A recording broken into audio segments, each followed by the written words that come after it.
Ese día empezó como tantos otros, pero con una tensión difícil de explicar para quien no estuvo allí. Ria despertó en una habitación alquilada en Buenos Aires, con las cortinas mal cerradas y el ruido constante de la calle entrando sin pedir permiso.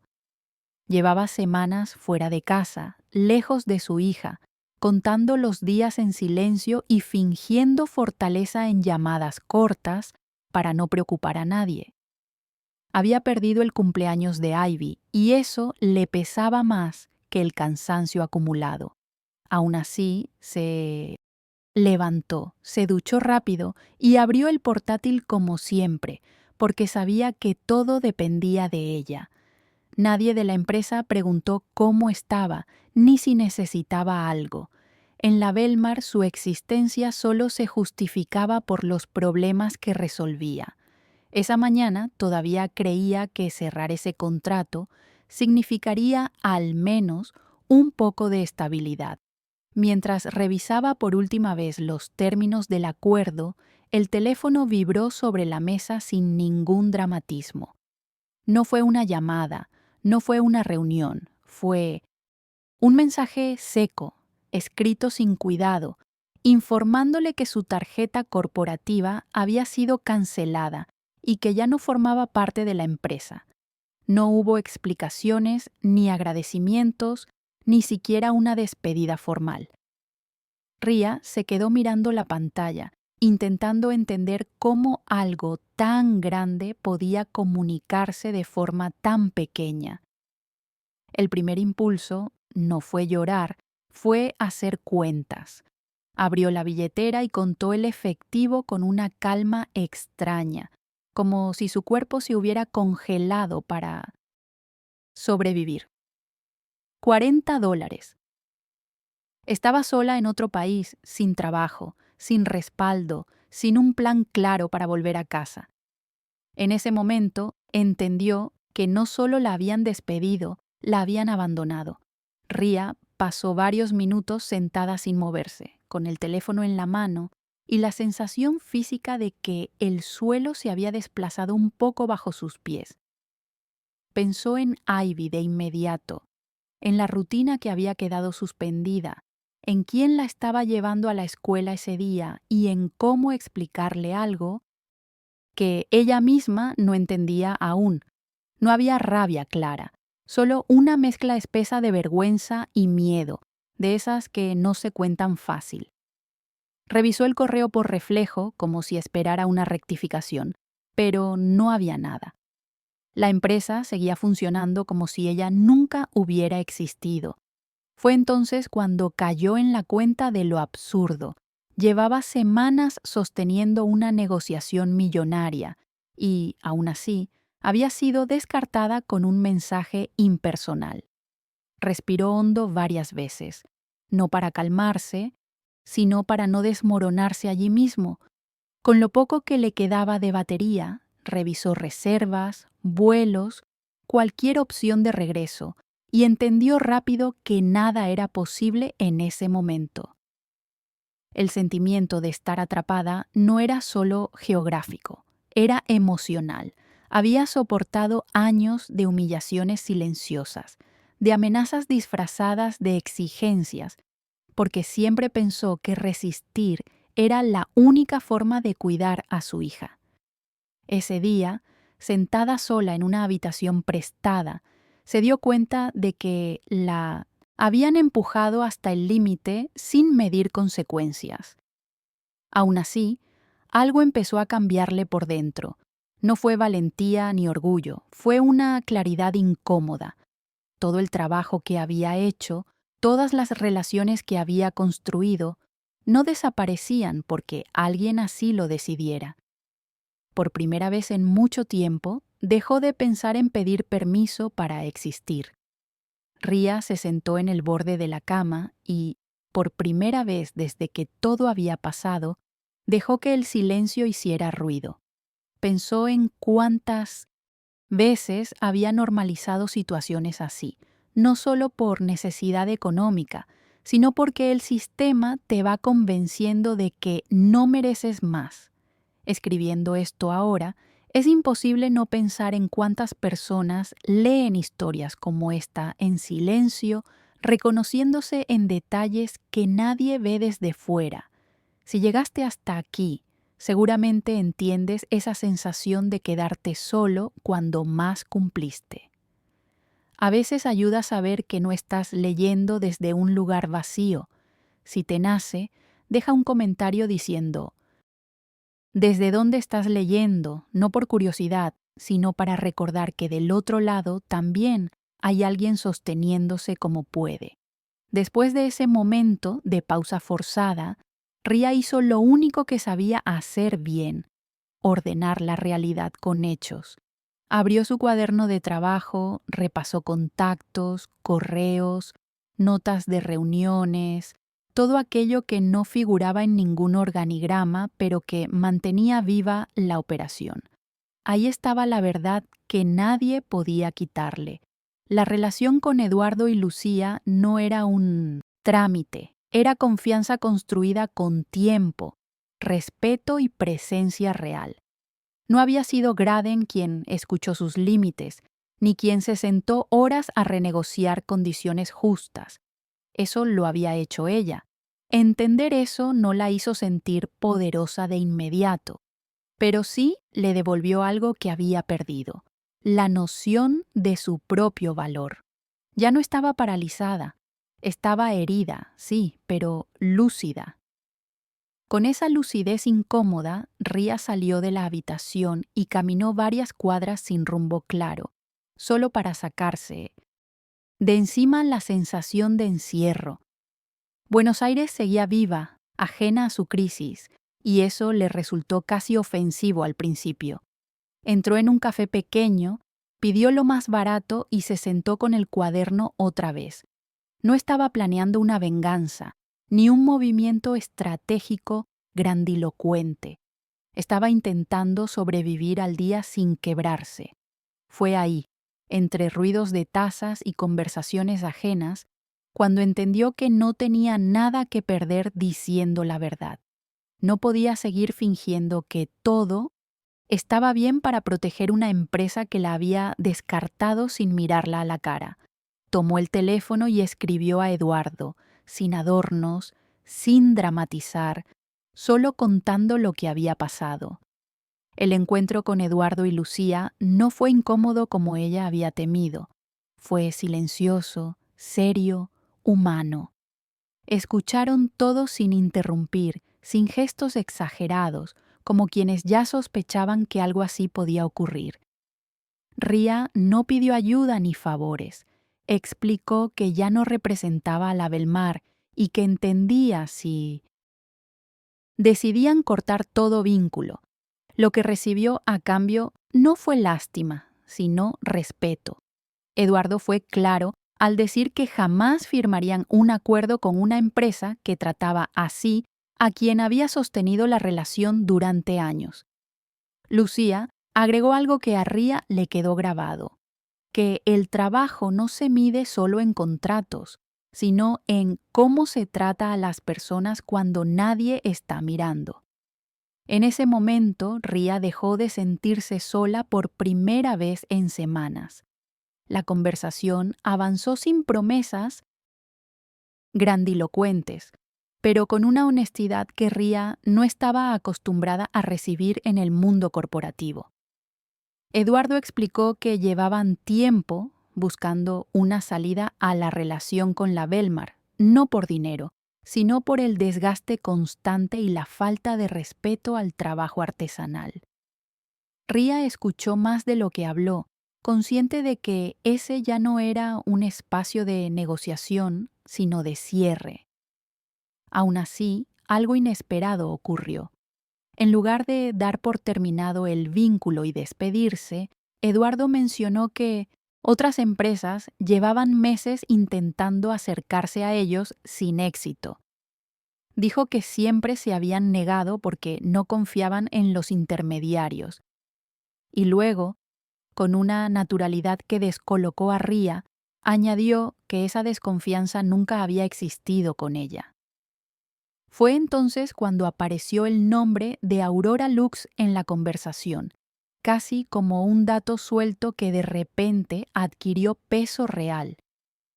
Ria conocía a la empresa, sabía que era una competidora directa de la Belmar, pero jamás había tenido contacto formal con ellos.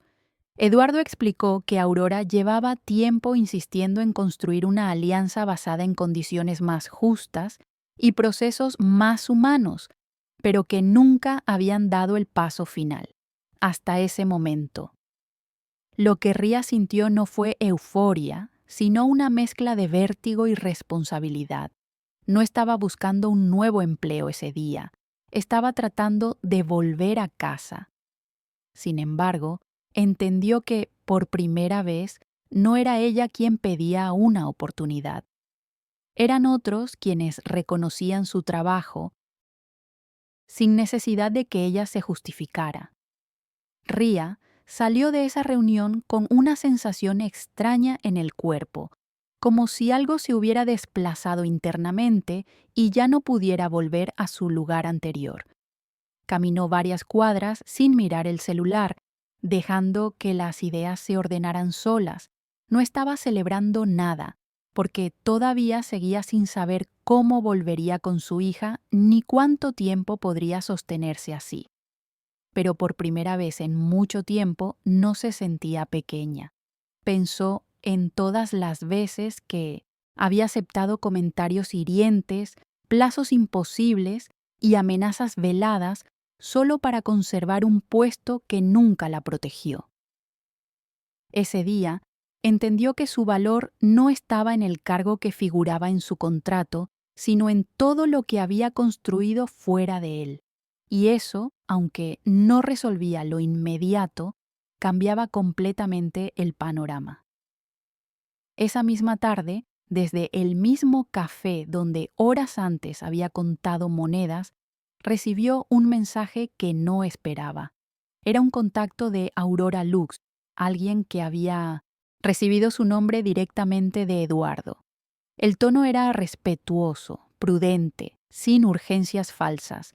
No le pidieron favores ni soluciones mágicas, le pidieron conversar. Ria cerró los ojos un segundo antes de responder, no por duda, sino por cansancio acumulado. Aceptó la llamada sabiendo que, pasara lo que pasara después, ya había cruzado un punto sin retorno. Mientras hablaban, entendió que no estaba siendo evaluada como un recurso descartable, sino como una profesional con criterio propio. Esa diferencia, tan simple en apariencia, le removió más emociones que cualquier promesa económica. La llamada con Aurora Lux no fue larga ni espectacular, y justamente por eso resultó tan distinta a todo lo que Ria conocía. No hubo interrogatorios encubiertos ni intentos de medir cuánto estaba dispuesta a ceder. Hablaron de procesos, de valores, de cómo se construyen relaciones sostenibles con proveedores que no quieren ser tratados como piezas reemplazables. Ria respondió con la verdad, sin adornos, explicando cómo trabajaba y por qué ciertas prácticas terminaban dañando no solo a las personas, sino también al producto final. Mientras hablaba, se dio cuenta de algo incómodo. Llevaba años moderando su propia inteligencia para no incomodar. Ese día no lo hizo, y nadie se mostró molesto por eso. Al contrario, la escucharon con atención real, como si cada detalle importara. Cuando la conversación terminó, el silencio volvió a instalarse, pero ya no era el mismo. Ria miró la hora y pensó en Ivy, en la diferencia horaria, en si ya estaría dormida o esperando una llamada rápida. Le dolía haber estado ausente tanto tiempo, pero también entendía que estaba atravesando algo que definiría su futuro juntas. Esa noche volvió a la habitación con una mezcla de agotamiento físico y una calma nueva, frágil pero presente. Se permitió llorar un poco. no por derrota, sino por todo lo que había sostenido sola durante años sin darse permiso para caer. Antes de dormir, escribió una lista simple en una hoja: volver a casa, cuidar a su hija, no aceptar nunca más menos de lo que merecía. No era un plan perfecto, pero era suyo. A la mañana siguiente, Ria despertó con el cuerpo pesado, pero con la mente extrañamente clara. No había resuelto nada aún, pero ya no sentía ese nudo constante en el estómago que la acompañaba desde hacía años. Preparó sus cosas con calma, revisó documentos, respaldos, correos antiguos, todo lo que formaba parte de su trabajo real y que nunca había sido reconocido formalmente. No lo hizo por desconfianza, sino por necesidad de cerrar ciclos. Mientras guardaba el cuaderno donde había anotado cada detalle de negociaciones pasadas, entendió que gran parte de su valor había sido invisibilizado porque ella misma había aceptado esa invisibilidad como condición para sobrevivir. Ese día decidió que no volvería a hacerlo. No sabía cuánto tardaría en estabilizarse, pero sabía con certeza que no regresaría al mismo lugar emocional. Horas después, llegó la confirmación que terminó de ordenar el caos. Aurora Lux no solo quería seguir conversando, sino que estaba dispuesta a asumir el costo inmediato de su regreso y a formalizar una propuesta seria de trabajo. No fue una oferta impulsiva ni una promesa inflada. Fue clara, concreta y respetuosa. Ria leyó el mensaje varias veces antes de responder, no por incredulidad, sino porque necesitaba asegurarse de no reaccionar desde el miedo. Aceptó avanzar sabiendo que no estaba traicionando a nadie, solo estaba dejando de sostener una estructura que la había explotado. En ese momento, entendió que su salida no era una venganza, era una consecuencia lógica. Y por primera vez en mucho tiempo, esa lógica jugaba a su favor. El regreso a casa fue silencioso y cargado de pensamientos que se atropellaban entre sí. Ria miraba por la ventana del avión sin ver nada en particular, repasando mentalmente cada decisión tomada en esos días intensos. No sentía euforia, tampoco alivio completo, solo una sensación profunda de haber salido de algo que la estaba consumiendo por dentro. Cuando aterrizó y volvió a pisar suelo conocido, lo primero que hizo fue abrazar a Ivy con una fuerza que la niña no entendió del todo, pero aceptó sin preguntas. Ese abrazo fue el verdadero cierre de ese día largo y brutal. Todo lo demás, contratos, cargos, empresas, quedó en segundo plano por unos minutos. Lo importante era estar ahí, entera, sin tener que fingir fortaleza. Los días siguientes confirmaron lo que Ria ya intuía. La Belmar empezó a sentir la ausencia de forma inmediata, aunque al principio intentaron disimularlo. Los retrasos se acumularon, los proveedores comenzaron a reclamar y la calidad de los productos empezó a caer de manera evidente. Ria se enteró de todo por comentarios indirectos, por contactos que aún confiaban en ella, no por curiosidad morbosa, sino porque el sistema que había sostenido durante años estaba mostrando sus grietas. Graden intentó justificar decisiones, pero ya no tenía a quién culpar sin quedar expuesto. Ria observaba todo desde afuera, sin intervenir, entendiendo que no hacía falta hacer nada más. A veces, retirarse es suficiente para que la verdad quede al descubierto. Mientras la Belmar se desordenaba internamente, Ria estaba enfocada en algo completamente distinto: reconstruir su rutina con Ivy, volver a llevarla a la escuela, preparar la cena sin mirar el reloj cada 5 minutos, escucharla contar cosas pequeñas que antes pasaban desapercibidas. Esa normalidad que había parecido imposible durante tanto tiempo, ahora tenía otro valor. Al mismo tiempo, empezó a integrarse de manera gradual a Aurora Lux, sin exigencias irreales ni urgencias disfrazadas de compromiso. Cada conversación reforzaba la idea de que su experiencia no solo era útil, sino respetada. No tenía que justificar su maternidad ni pedir disculpas por necesitar flexibilidad. Ese contraste la golpeaba fuerte, porque dejaba en evidencia cuántas cosas había aceptado como normales, cuando nunca lo fueron. Con el correr de las semanas, el impacto de la ruptura entre la Belmar y el proveedor argentino se volvió público dentro del sector. La colección siguiente salió con materiales inferiores, las críticas empezaron a circular y las devoluciones se multiplicaron. No fue un colapso inmediato, fue una caída progresiva, silenciosa, exactamente como había sido su trabajo durante años. Ria no celebró nada de eso, no sentía satisfacción al ver a otros fracasar, pero tampoco cargaba con culpa. Entendía que no había destruido nada, simplemente había dejado de sostenerlo sola. En medio de todo ese ruido externo, ella avanzaba con paso firme en un lugar donde su voz tenía peso real, y esa diferencia, aunque simple, le cambió la forma de verse a sí misma. Al escribir esta parte, Ria fue consciente de algo que no había pensado al principio. Muchas personas llegan a historias así buscando una señal, no una solución mágica.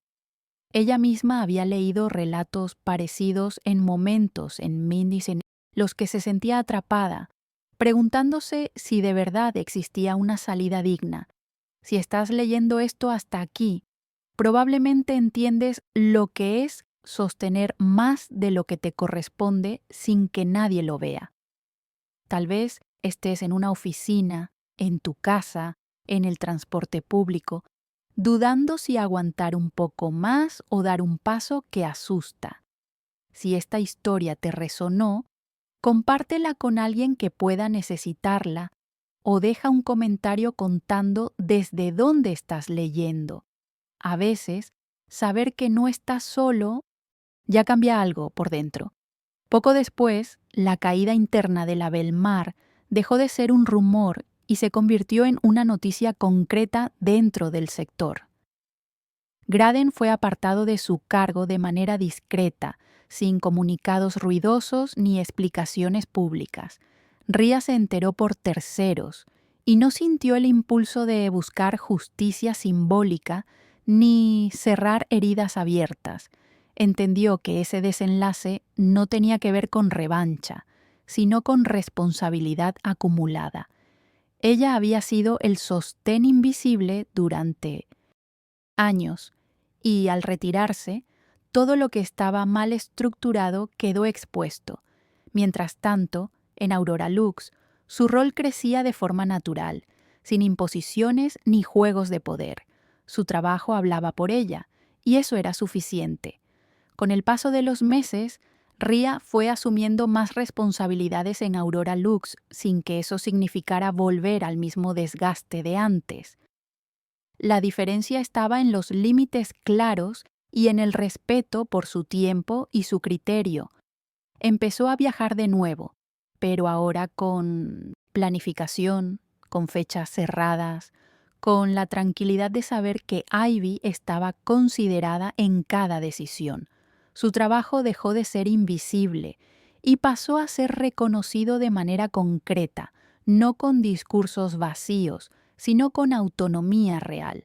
Cada acuerdo que cerraba tenía detrás la misma lógica que siempre había defendido. Relaciones humanas primero, números después. Y por primera vez, ese enfoque no era visto como una debilidad, sino como una fortaleza estratégica. En casa, los cambios también se hicieron evidentes. Ivy estaba más tranquila, más presente. y Ria podía estarlo con ella sin la culpa constante de sentir que fallaba en todos los frentes. No hablaban de empresas ni de conflictos, hablaban de cosas simples, de la escuela, de planes pequeños que antes parecían imposibles. Ria entendió que la estabilidad no venía solo del dinero, sino de la coherencia entre lo que hacía y lo que creía justo. Ese día en Buenos Aires había sido brutal, pero también había marcado un antes y un después, no porque alguien la rescatara, sino porque decidió no seguir sosteniendo un sistema que la desgastaba en silencio. Hoy, al mirar hacia atrás, Ria no recuerda ese día como una tragedia aislada, sino como el punto exacto en el que dejó de negociar su propia dignidad. No romantiza lo que pasó, porque fue duro, injusto y dejó marcas reales, pero tampoco lo reduce a una anécdota laboral. Fue el día en que entendió que su valor no dependía de aguantar más que los demás, ni de sacrificar lo que amaba para sostener estructuras que no la cuidaban. Compartir esta historia no es una forma de exhibir una victoria, sino de dejar constancia de algo que muchas veces se calla. Salir también es una forma legítima de fuerza. No siempre hay gritos ni confrontaciones visibles. A veces, el cambio empieza cuando decides no seguir ahí.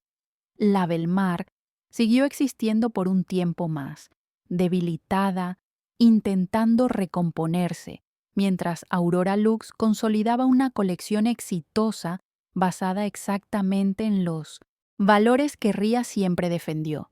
Ella no necesitó revancha ni reconocimiento público para cerrar ese capítulo. Le bastó con ver a su hija crecer en un entorno más estable y con sentirse respetada en su trabajo sin tener que demostrar nada todos los días. Esa tranquilidad, que antes parecía un lujo inaccesible, se convirtió en la base de su nueva vida. El sistema no cayó por odio ni por castigo. Cayó porque dejó de tener quien lo sostuviera. Y entender eso fue, para ella, el aprendizaje más profundo de todo el proceso.